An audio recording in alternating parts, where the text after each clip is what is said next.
हिमाचल प्रदेश के राजनीतिक इतिहास का यह वो काला अध्याय शुरू हुआ है जब हिमाचल प्रदेश की सत्तासीन सरकार मुख्यमंत्री सहित सड़कों पर उतर जाए।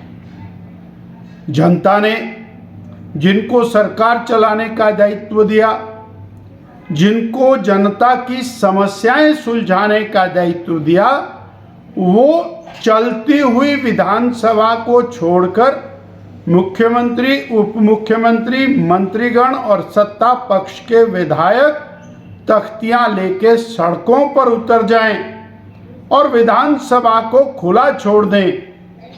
ये इस बात का द्योतक है कि कांग्रेस की वर्तमान सरकार को सत्ता में रहने का कोई अधिकार नहीं रह गया। जो सरकार चला नहीं सकती, जो सरकार के माध्यम से जनता की भावनाओं की कदर नहीं कर सकते, आज उसी समय जब सरकार सड़कों पर निकली, मंत्री सड़कों पर निकले, 60 साल, 70 साल, 80 साल के बुजुर्ग, वरिष्ठ नागरिक हजारों की संख्या में सरकार के खिलाफ प्रदर्शन करने के लिए सड़कों पर उतरे।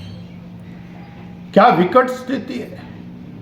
500 किलोमीटर चल करके एक बुजुर्ग आदमी अपने अधिकार के लिए, सरकार से लड़ने के लिए, सरकार से मांग करने के लिए सड़क पर उतर रहा है, तो सरकार भी सड़क पर उतर गई।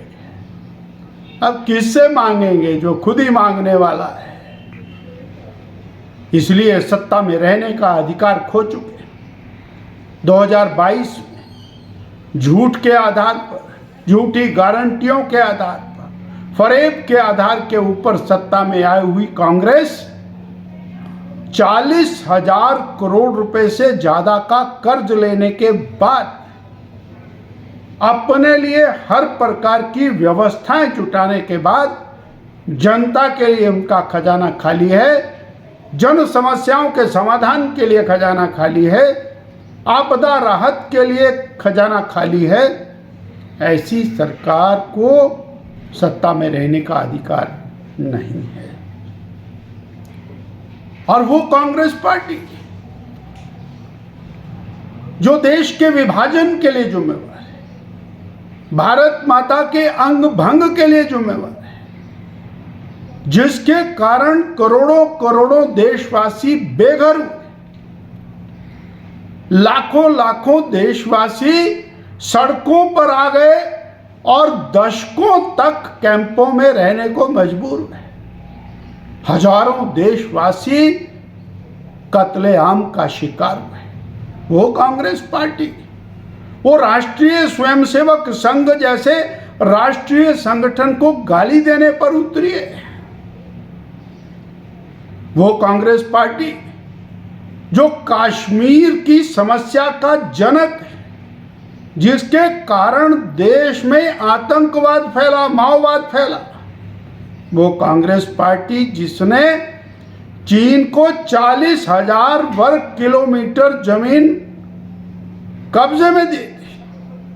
वो कांग्रेस पार्टी जिसने जाति के आधार पर, धर्म के आधार पर, वोटों के लालच में तुष्टीकरण के कारण देश को आंतरिक रूप से खोखला कर दिया। वो कांग्रेस पार्टी और उनके नेता और उनके मंत्री भारतीय राष्ट्रीय स्वयंसेवक संघ जैसे राष्ट्रवादी संगठन के बारे में कुछ कहें, शर्मनाक है। जरा कांग्रेस के नेताओं को, कांग्रेस की सरकार को, कांग्रेस के मंत्रियों को अपने गिरेबान में झांकना चाहिए कि देश की दुर्गति के लिए और प्रदेश की बदहाली के लिए वर्तमान कांग्रेस सरकार जिम्मेवार है।